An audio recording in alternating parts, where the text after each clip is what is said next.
Assalamualaikum warahmatullahi wabarakatuh. Perkenalkan, nama saya Widya Warisma. Melalui video ini saya akan mempresentasikan hasil makalah fikih kelompok kami, yaitu kelompok 8, yang mana makalahnya berjudul tentang penyelenggaraan jenazah. Seperti yang kita ketahui, penyelenggaraan jenazah itu terdiri dari 4. Pertama, memandikan jenazah. Kedua, mengkafani jenazah. Ketiga, menyolatkan jenazah. Keempat, menguburkan jenazah. Baiklah, saya akan menjelaskan satu persatu tata cara dalam penyelenggaraan jenazah melalui video ini. Pertama, sebelum kita masuki ke empat yang tadi, kita harus mengetahui dulu apa itu pengertian dari jenazah. Baik, saya akan menjelaskan sedikit mengenai pengertian dari jenazah. Kata jenazah bila ditinjau dari segi bahasa berasal dari bahasa Arab dan menjadi turunan dari isim masdar yang diambil dari fi'il madhi janaza yajnizu janazatan wa jinnazatan. Bila huruf jim dibaca fathah janazatan, kata ini berarti orang yang telah meninggal dunia. Namun bila huruf jimnya dibaca kasroh, maka kata ini berarti orang yang mengantuk. Baiklah, setelah itu kita harus mengetahui hal-hal yang harus kita lakukan ketika seorang meninggal dunia. Pertama, hendaklah dipejamkan matanya. Kedua, menyebutkan kebaikan ataupun melafalkan nama-nama Allah berikut, membacakan 2 kalimat syahadat. Dan ketiga, mendoakan. Keempat, meminta ampun atas dosanya ataupun atas dosa orang yang telah meninggal dunia tadi. Baik, kita masuki penyelenggaraan jenazah yang pertama, yaitu memandikan jenazah. Setiap orang muslim wajib memandikan jenazah. Hukum memandikan jenazah orang muslim menurut jumhur ulama adalah fardu kifayah. Artinya, kewajiban ini dibebankan kepada seluruh mukallaf di tempat itu. Tetapi, jika telah dilaksanakan oleh sebagian orang, maka gugurlah kewajiban mukallaf tersebut. Adapun dalil yang menjelaskan kewajiban memandikan jenazah ini terdapat dalam hadis Rasulullah SAW, yakni dari Ibnu Abbas bahwasanya Nabi SAW telah bersabda tentang orang yang jatuh dari kendaraannya lalu mati, mandikanlah air dan daun bidar. Hadis riwayat Bukhari dan Muslim. Baik, kita masuki yang selanjutnya, yaitu syarat bagi orang yang memandikan jenazah. Antara lain, muslim, berakal, balik, berniat memandikan jenazah, jujur, soleh, terpercaya, amanah, mengetahui hukum memandikan mayat dan memandikan sebagaimana yang diajarkan sunnah, serta menutupi aib si mayat. Yang kedua, mayat yang wajib dimandikan, yaitu mayat seorang muslim, ya, bukan kafir. Bukan bayi yang keguguran, dan jika lahir dalam keadaan sudah meninggal maka tidak dimandikan. Ada sebagian tubuh mayat yang dapat dimandikan, bukan mayat yang mati syahid dan atau mati dalam jalan perperangan membela agama Allah Subhanahu wa taala. Yang ketiga, hal-hal yang harus kita lakukan sebelum memandikan jenazah, yaitu antara lain menyiapkan tempat memandikan pada ruang yang tertutup, menyiapkan ember, gayung, air, kapas, kapur barus, daun bidar, kaos tangan dan sarung tangan, kain penutup mayat 5-6, handuk, sabun, minyak wangi, tempat sampah untuk membuang kotoran, kafan yang menyesuaikan keadaan jenis kelamin mayat ataupun jenazah. Sebelum memandikan jenazah, ada baiknya kita memenuhi aturan sebelum memandikan jenazah, yaitu mengikat kepala mayit, meletakkan kedua tangan di atas perut seperti sholat, mengikat dan menyatukan persendian lutut, menyatukan kedua ibu jari kaki, menghadapkan mayit ke arah kiblat. Yang keempat, yaitu tata cara memandikan jenazah.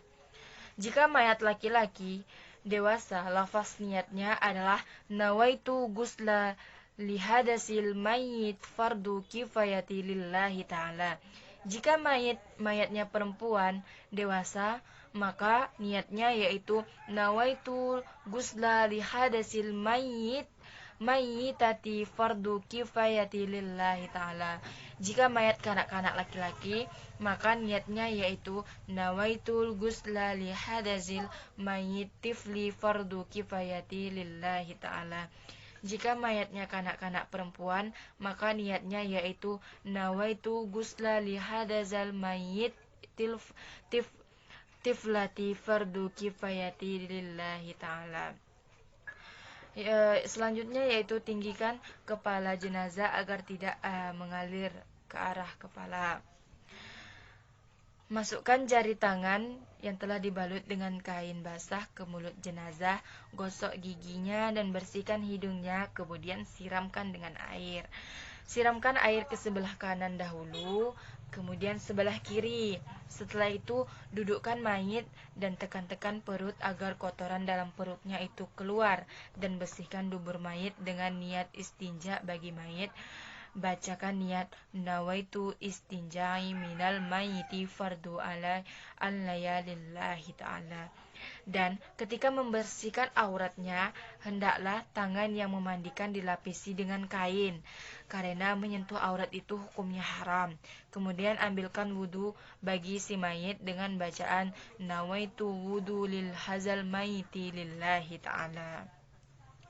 Setelah itu hendaklah memandikan 3 kali dengan air sabun atau dengan air bidar, dengan memulainya bagian kanan dulu, terus bagian kiri. Dan seandainya 3 kali tidak cukup, misalnya belum bersih, maka hendaklah dilebihkan menjadi 5 atau 7 kali. Rasulullah SAW bersabda, mandikanlah jenazah-jenazah itu secara hitungan ganjil, seperti 3, 5, dan 7 kali, atau boleh lebih jika kau pandang perlu.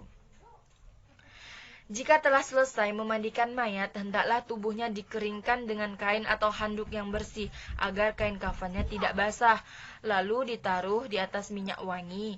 Tetapi kalau mayat meninggal ketika sedang ihram, maka harus dimandikan seperti biasa, tanpa dikenai kafur atau lainnya yang berbau harum.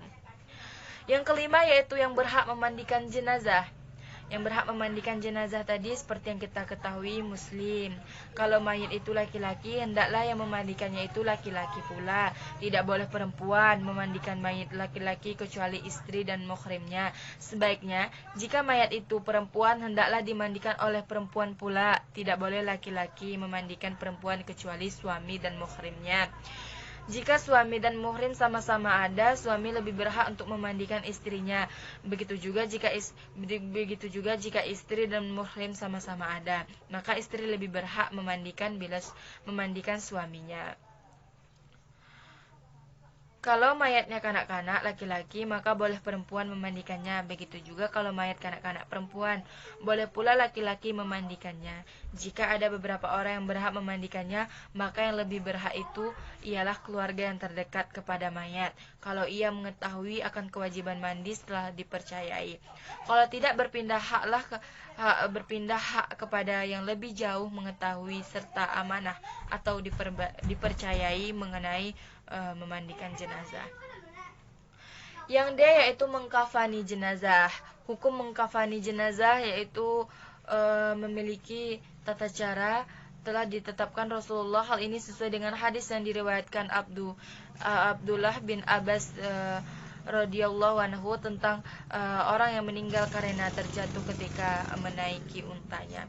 Dari hadis tersebut Nabi SAW bersabda, mandikanlah ia dengan air dan daun bidar, dan kafanilah dia dengan 2 lapis kain. Hadis riwayat Bukhari dan Muslim. Dalam hadis disebut juga sunnah dalam mengkafani jenazah seperti pada hadis berikut. Rasulullah SAW bersabda, apabila salah seorang di antara kalian mengkafani saudaranya, maka hendaklah memperbagus kafannya. Hadis riwayat Muslim. Baik.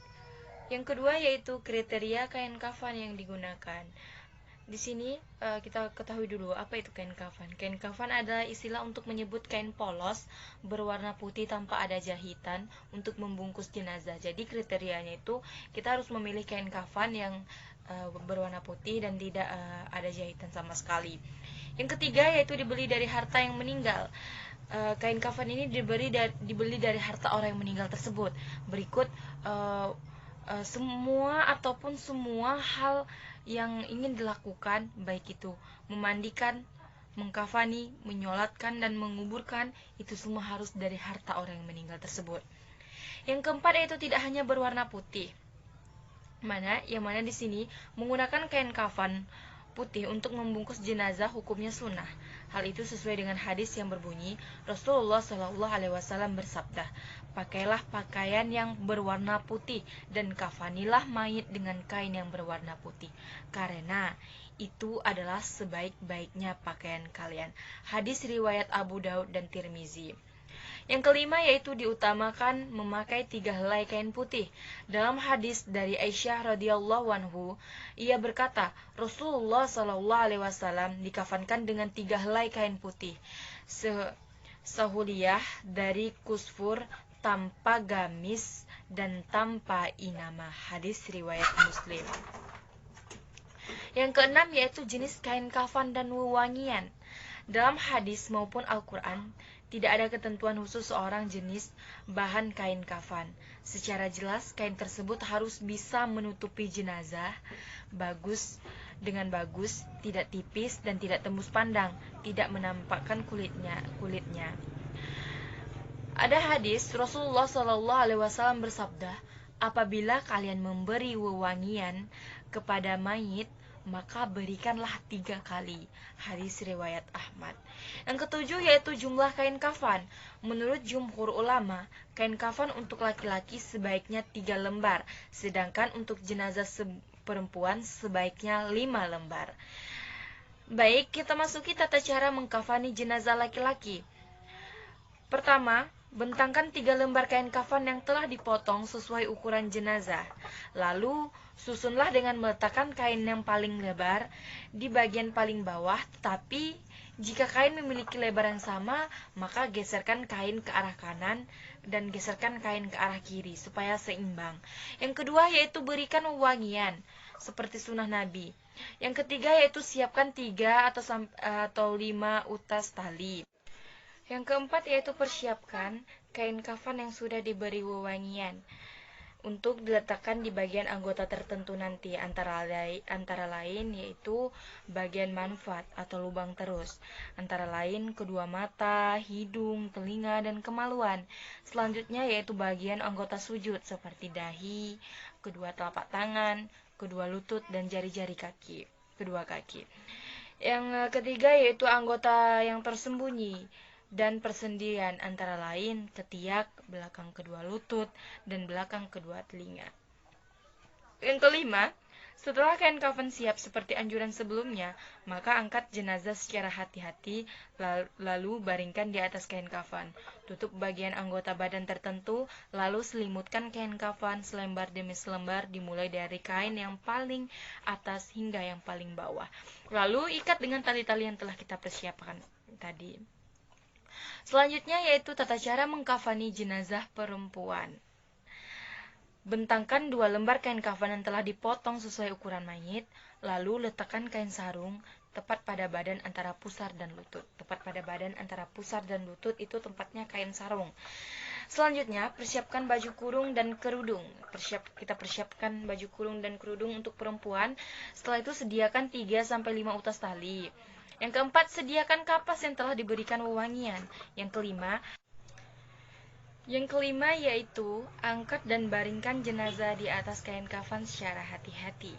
Yang keenam, letakkan kain kapas yang sudah diberi wewangian ke tempat anggota tubuh, manfaat atau lubang terus seperti pada jenazah laki-laki tadi.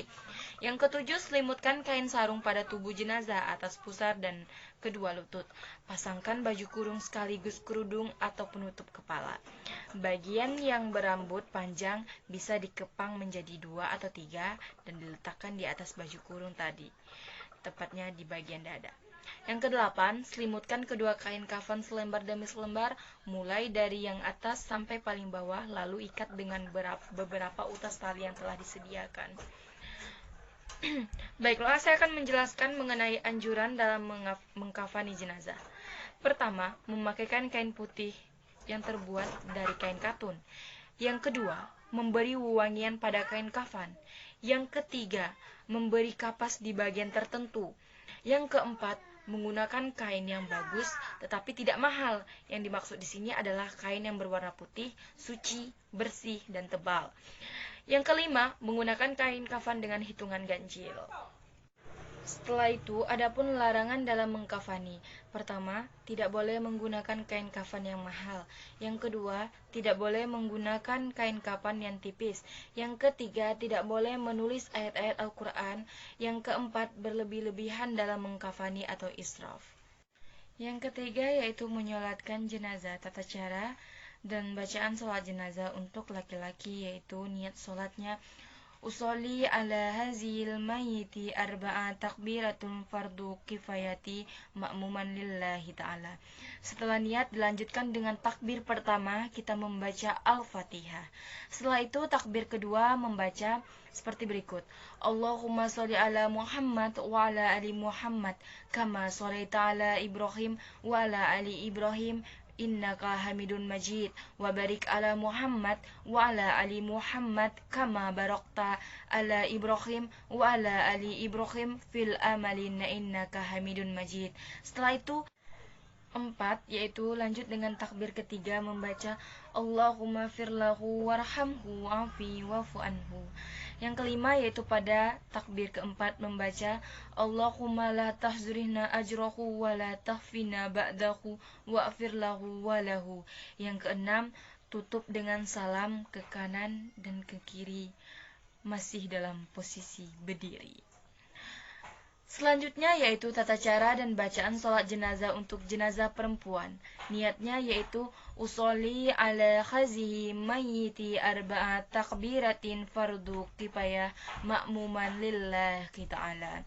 Setelah niat langsung takbir pertama Allahu Akbar membaca Al-Fatihah.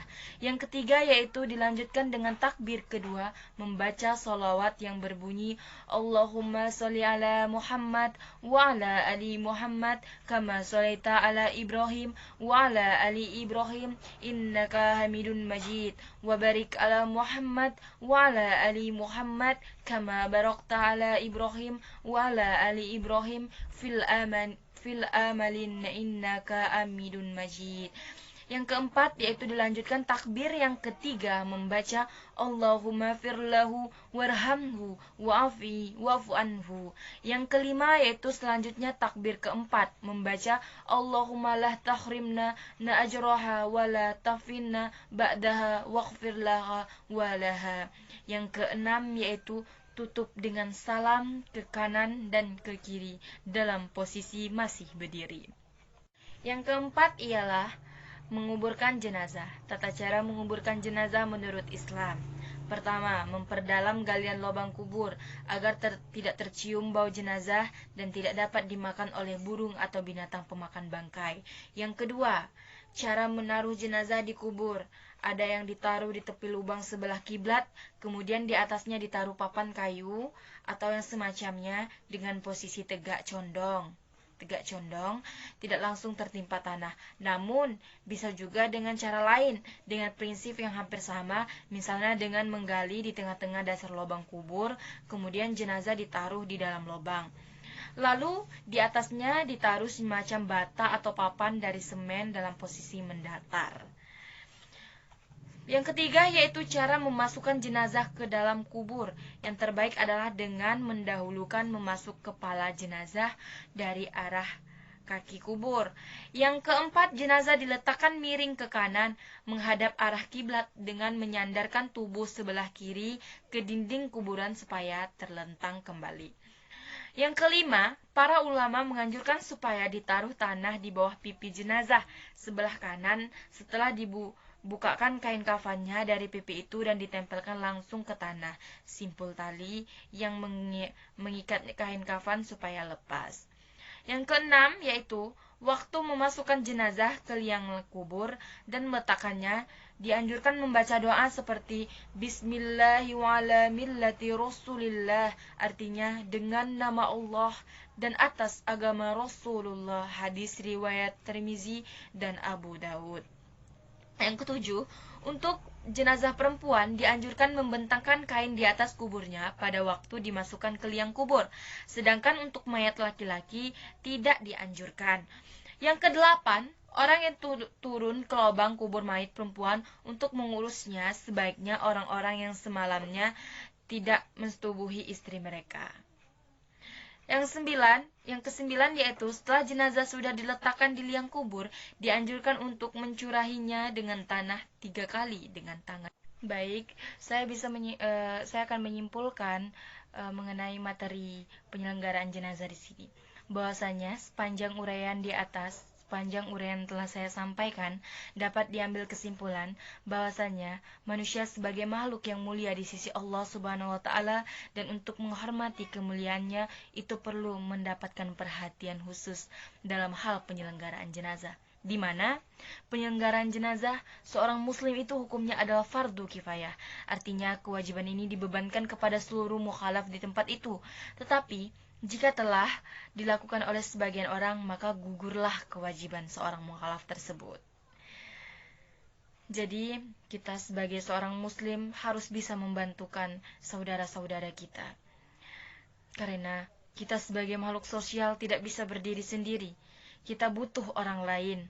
Seperti halnya dalam penyelenggaraan jenazah ini, kita tidak bisa mandi sendiri, kita tidak bisa mengkafani sendiri, kita tidak bisa mensolatkan sendiri, dan kita tidak bisa menguburkan sendiri. Jadi intinya, jika kita harus menjadi manusia yang peduli akan sesama, apalagi kita adalah seorang muslim. Jadi berakhirlah presentasi saya pada hari ini. Akhirul kalam, mohon maaf jika adanya kesilafan dalam berbicara. Saya akhiri dengan wassalamualaikum warahmatullahi wabarakatuh. Terima kasih.